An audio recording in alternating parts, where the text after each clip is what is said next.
ஆக்டிவாக இருக்கிற மீன் கொஞ்சம் ட்ரான்ஸ்போர்ட் பண்ணுறப்போ மார்டாலிட்டி எதுவும் ஆகாது. ஒரு 3 கப் சேர்த்தே போட்டேன். எப்பயும் கொஞ்சம் ஏன்னா நம்ம டிரான்ஸ்போர்ட் போகிறப்போ ஏதோ கொஞ்சம் கொஞ்சம் அடி வாங்காமலும் இருக்கும். அதனால எப்பயுமே நம்மளால் முடிஞ்ச மட்டும் எக்ஸ்ட்ரா சேர்த்து போடுறது தான் பெட்டர். இதை மட்டும் அளக்க முடியாது. இதோட ரீசன் வந்து இது ரொம்ப துள்ளும். இதை வந்து ஒன்று வெயிட் போடணும், இல்லை ஹேண்ட் கவுண்ட் தான் போடணும். மொத்தம் அவங்களுக்கு 3000 ரோகு 3000 கட்லா அதெல்லாம் மேக்ஸிமம் இந்த மாதிரி சின்டெக்ஸ் டேங்க் போட்டு அனுப்புறது தான் பெட்டர்.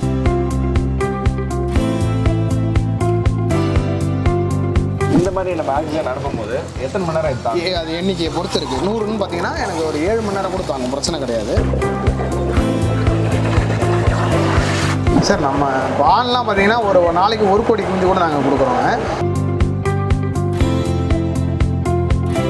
பிரதர் வணக்கம். வணக்கம்.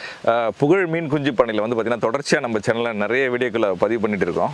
ஸோ அதோடைய தொடர்ச்சியாக வந்து இன்றைக்கி வந்து மீன் குஞ்சு நம்ம வந்து நிறைய பேர் கஸ்டமர் கேட்பாங்க. ஸோ அதில் பார்த்தீங்கன்னா 100லேருந்து லட்சக்கணக்கிலையும் நம்மக்கிட்ட குஞ்சுகள் கேட்பாங்க. ஸோ கஸ்டமர் வாங்கணும்னு நினைக்கும் போது அவங்களுக்கு ஒரு டவுட் வரும். ஸோ எப்படி நம்மக்கிட்ட குஞ்சுகள் சேஃபாக வருமா அப்படின்னு சொல்லிட்டு. ஸோ இன்றைக்கி வந்து மீன் குஞ்சுகள் நம்ம வந்து பேக் பண்ணுறதுலேருந்து டெலிவரி வரைக்கும் எப்படி சேஃபாக பண்ணுறோம், எப்படி கவுண்ட் பண்ணி கொடுக்குறோம் அப்படின்னு சொல்லிட்டு நிறைய விஷயங்களை இந்த வீடியோவில் பார்க்கலாமா? கண்டிப்பாக. ஸோ அதுக்கு முன்னாடி உங்களை பற்றி ஒரு சின்ன அறிமுகத்தோட ஆரம்பிக்கலாமே. இது புகழ் மீன் பண்ணை குமாரக்குடின்ற கிராமத்தில் இருக்குது. கடலூர் மாவட்டம் சேத்தியா தோப்பு பக்கத்தில். நம்ம இங்கே வந்து மீன் குஞ்சுகள் வளர்ப்பு ஐஎம்சி, ரூப்சாந்த், அதை மாதிரி ஜிலேபி, அது மாதிரியான மீன் குஞ்சுகள் கெண்டை ரகம் தமிழ்நாடு பூரா வளர்க்குறதுக்கு பார்சல் பண்ணி அனுப்பிச்சிக்கிட்டு இருக்கிறோம். இன்னைக்கு கூட நம்ம ஒரு 20,000 மீன் குஞ்சு வெளில பார்சல் அனுப்புகிறோம். சரி. அது கூட ஒரு 4-5 பேருக்கு கிளப் பண்ணி தான் சேர்த்து அனுப்பி விடுறோம். அது எப்படி சின்ன சின்ன 100 மீன் குஞ்சு கேட்குறவங்கலேருந்து அவங்களுக்கு ஒரு 15,000 சீட்டு வரைக்கும் ஒரு 4-5 கஸ்டமருக்கு சேர்த்து தான் அனுப்புகிறேன். அது எப்படி நான் பார்சல் பண்ணுறேன், என்னென்ன ரகம் எப்படி போடுறோம், எல்லாத்தையும் நம்ம தெளிவாக இன்றைக்கி பார்த்துடலாம் ஒரு வீடியோவில். பார்க்கலாமா? கண்டிப்பாக வாங்க. இப்போ வந்து கண்டிஷன் ஏரியாவுக்கு நம்ம வந்திருக்கோம். இப்போ மீன் குஞ்சு எப்படி பேக் பண்ணுறீங்கன்னு பார்க்கறதுக்கு முன்னாடி நம்மகிட்ட என்னென்ன வெரைட்டி இருக்குது மட்டும் சொல்லிடுங்களேன். நம்மள்ட்ட இந்த கண்டிஷனல் டேங்க்ல பார்த்தீங்கன்னா ரோகு, கட்லா, மெருகால், புல்லுக்கண்டை, சிசி, ரூப்சாந்த் எல்லாமே ஒரு தனித்தனி கேஜில் இருக்குது. தனித்தனி கேஜ். இந்த கேஜில் ரோகு இருக்குது. வாங்க பார்க்கலாம். இப்போ இது வந்து சென்னை வரைக்கும் போகுது. இங்கேருந்து 250 கிலோமீட்டர் டிஸ்டன்ஸு. அது போகிற டிஸ்டன்ஸ் அவ்வளோதான். ஒரு 5 மணி நேரம் ட்ராவல் இருக்கிறதால இதை நாங்கள் ஒரு 4 மணி நேரம் முன்னாடி பிடிச்சி போட்டாச்சு. சரிங்க. பிடிச்சி நல்ல கண்டிஷனில் கிடக்கு. ரொம்ப இப்போ இதில் பார்த்தீங்கன்னா எல்லா கழிவுகளும் போயிடும். மீன்கள் எல்லா கழிவுகள்லாம் போய்ட்டு பாருங்கள் எவ்வளோ ஆக்டிவாக துணிட்டு இருக்கு பாருங்க. சரி. இது போல் நல்லா ஆக்டிவாக இருக்கிற மீன் கொஞ்சம் ட்ரான்ஸ்போர்ட் பண்ணுறப்போ ஒன்றுமே டெத் பீஸ் மார்டாலிட்டி எதுவும் ஆகாது. சரி. இறக்காமல் இருக்கிறது இந்த மாதிரி கேஜில் போட்டு நாங்கள் 4 மணி நேரம் வச்சுருந்தோம். ஓகே. நம்ம பண்ணையில் வந்து எத்தனை இன்ச்லேருந்து ரோகு இருக்குங்க? ரோகு இப்போதைக்கு என்கிட்ட 3 to 5 இன்ச் வரைக்கும் இருக்குது. 3 இன்ச்சுங்களா? இது 3 to 4ன்னு சொல்லலாம். சரி. ஏன்னா மீன் எல்லாமே ஒரே இதில் எப்பயுமே இருக்காது, கொஞ்சம் முன்ன பின்ன தான் இருக்கும். இப்போ இவங்களுக்கு வந்து ஒரு 3000 ரோகு நாங்கள் பேக் பண்ணுறோம். அது என்ன பண்ணுவோம்னா நாங்கள் ரோகு அள்ளி இது ஒரு 3/4 லிட்டர் கவலை சரிங்களா, இதை போல் 3 கவுண்ட் போட்டுருக்கோம் ஆவரேஜ் பார்க்கறதுக்கு. 1 2 போட்டாச்சு, 3 கவுண்ட் போட்டோம். 3 கவுண்ட் பண்ணிட்டு எவ்வளோ வருது டிவைடட் பை 3 போட்டால் எவ்வளோ ஒரு கப்புக்குன்னு ஆவரேஜ். ஏன்னா முன்ன பின்ன இருக்கப்போ கொஞ்சம் அவங்களுக்கும் மிஸ் ஆகக்கூடாது, எங்களுக்கும் மிஸ் ஆகக்கூடாது. சரி. அதனால் பண்ணி எவ்வளோ ஆவரேஜ் பண்ணி நாங்கள் அதை அப்படியே ட்ரான்ஸ்போர்ட் பண்ணிடுவோம். 5 5 8 11 14 16 19 22 25 27 25 29 33 38 42 43 45 48 52 54 58 61 65 70 74 77 81 86. இப்போ நம்ம 3 கப் அளந்தோம். சரி. சராசரியாக 88ன்றது கணக்கு வந்தது. ஒரு இதில் 95 வந்தது, ஒன்றில் 90 வந்தது, ஒன்றில் 85 வந்தது. 88 ஒரு 90 ஆவரேஜ் வருது. நாங்கள் ஒரு 2 பீஸ் பறிச்சு 88 கணக்கு பண்ணிக்கிட்டோம். 88 மொத்தம் 3000 மீன் குஞ்சு. அதில் எவ்வளோ வகுத்து நாங்கள் அதுக்கு ஏற்ற மாதிரி இப்போ நீங்கள் சராசரியாக பார்த்தீங்கன்னா ஒரு கப்புக்கு 88 கணக்கு வச்சு 3/4 லிட்டர் கப்பில் 88 மீன் குஞ்சு வருது. சரி. அவ்வளோ மொத்தம் எவ்வளோ கப்பு வருது? 34. மொத்தம் 34 கப்பு போட்டால் 3000 பீஸ். இவங்களுக்கு அனுப்ப வேண்டியது 3000 பீஸு. 34 கப்பு போடுவோம். 6 6 6 7 7 7 8 8 8 8 9 9 9 10 10 10 10 10 11 11 11 12 18 18 19. இது பார்த்தீங்கன்னா மொத்தம் இவங்களுக்கு 28 கப்பு வருது. நம்ம 2 கப் சேர்த்து போட்டு 30 கப்பாக போட்டு அனுப்பியாச்சு. அடுத்து நம்ம கட்லாக்கு போயிடுவோம். கட்லாவும் 3000 பீஸ் கேட்டிருக்காங்க. அதையும் இதே மாதிரி 3 கப்பு நம்ம அளப்போம். சரி. 3 கப்பில் என்ன ஆவரேஜ் வருதுன்னு பார்த்துக்கிட்டு நம்ம சேர்த்து கொடுப்போம். சரி. தூங்க நம்ம இதில் கண்டிஷன் போடுறதுக்கு பர்பஸே அதுதான். பாருங்கள், அது ஃபுல்லாக மீன் கழிவு. இப்போ இவ்வளோ கழிவு இருக்கிறப்போ என்ன ஆயிரும்னா, உங்களுக்கு டேங்க்கில் போகிறப்போ இந்த கழிவு ஃபுல்லாக தண்ணியை குழப்பி, ஓகே, தண்ணி ரொம்ப கலங்கலாக. கண்டிஷன் பொறுத்த வரைக்கும் எத்தனை மணி நேரத்துக்கு முன்னாடி பண்ணுவீங்க?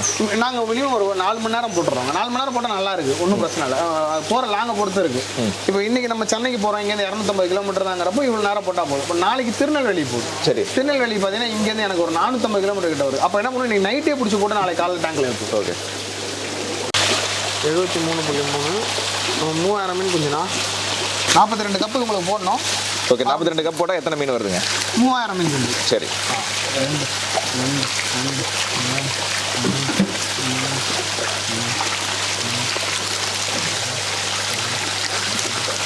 22 23 23 23 24 42 42 கப்பு போடணும்.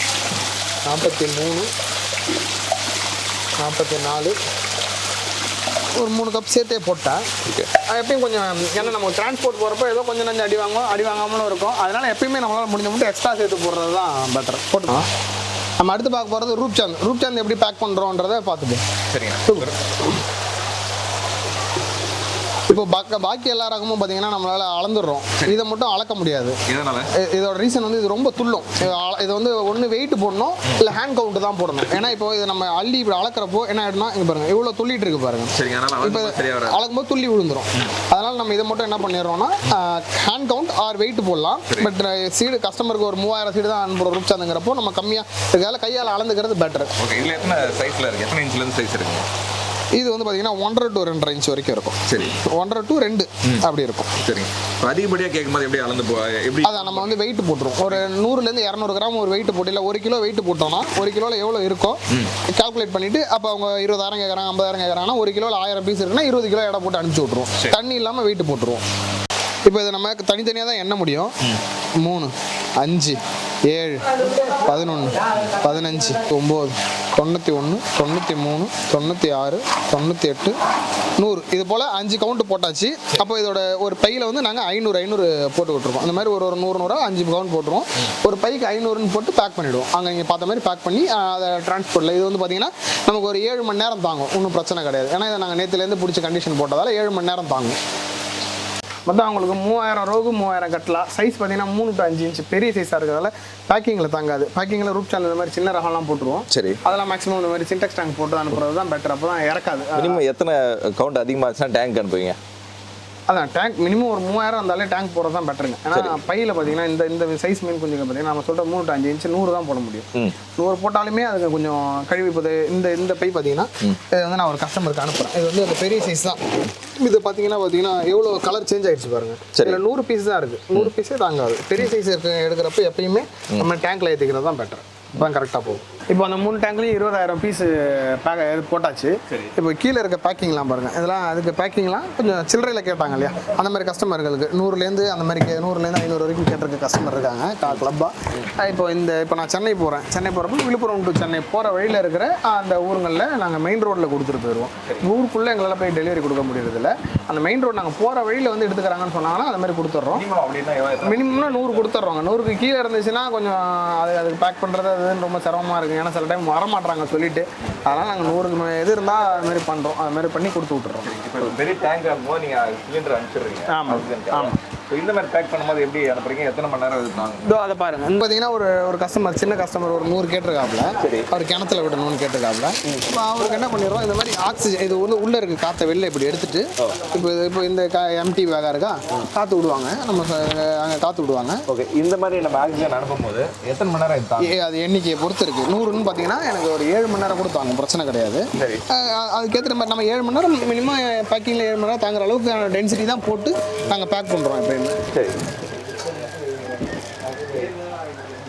ஒரு பைக்கு 2 பையாக போட்டுக்கிட்டா கொஞ்சம் ஸ்ட்ராங் அதிகமாக இருக்கும். அது மாதிரி போட்டுக்கிறோம். தம்பி அண்ணா 6 ரூப் சாந்து ஒருத்தவங்களுக்கு இறக்கிடணும். அது கரெக்டாக கர்ணா நீங்கள் வா, நீ அதில் என்ன பார்த்துட்டு இருக்கீங்க வா, நீ தான் இறக்கணும் கரெக்டாக. அப்புறம் அங்கே வந்து என்கிட்ட நான் சொல்லலன்னு சொல்லிடாத. இப்போ நம்ம மீன் குஞ்சு எப்படி அளந்து எப்படி ஏற்றி கொண்டு போகிறோன்றத தெளிவாக பார்த்தோம் அந்த வீடியோவில். இப்போ இந்த இது மூலமாக இது போல் நம்ம தமிழ்நாடு ஃபுல்லாக எங்கே கேட்டாலும் இதே மாதிரி நம்ம ரொம்ப சேஃப்டியாக மீன் குஞ்சை டிரான்ஸ்போர்ட் பண்ணி தருவோம்.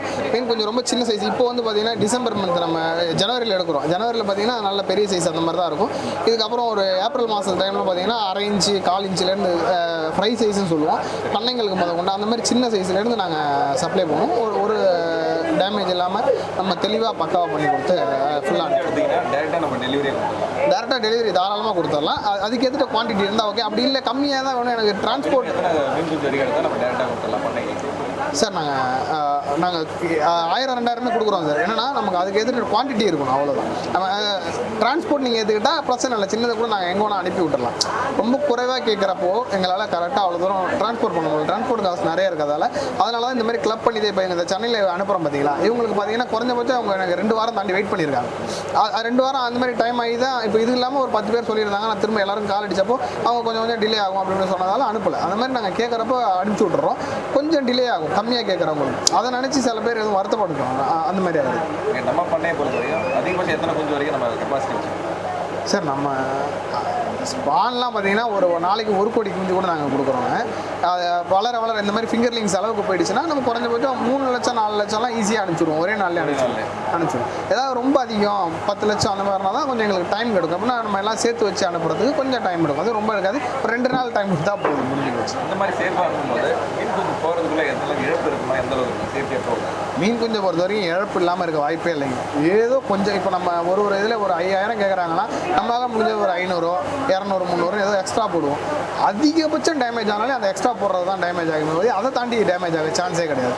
ஒரு டேங்க்குக்கு மேபி ஒரு 20-10 தான் அடி வாங்கும். அந்த குளம் மாறி போய் விடுறப்போ திரும்ப இப்போ டேங்க்கில் இழையும், ஒரு மீனோட ஒன்று இழையும். நம்ம அளக்குறோம் வலையிலையும் அந்த நெட்லேயும் நம்ம அளக்கிற கப்புலையும் மாட்டி கொஞ்சம் டேமேஜ் இருக்கும். அது மாதிரி சின்ன சின்ன டேமேஜஸ் தான் இருக்கும், ரொம்ப அதிகமாக இருக்காது. இவ்வளோ நேரம் வந்து மீன் குஞ்சு வந்து எந்த அளவுக்கு சேஃபாக வந்து நம்ம கஸ்டமருக்கு கொடுத்துருக்கோம் அப்படின்றத தெளிவாக காட்டுறீங்க. அவங்க நேரத்துக்கு ரொம்ப நன்றி. ரொம்ப தேங்க்ஸ்.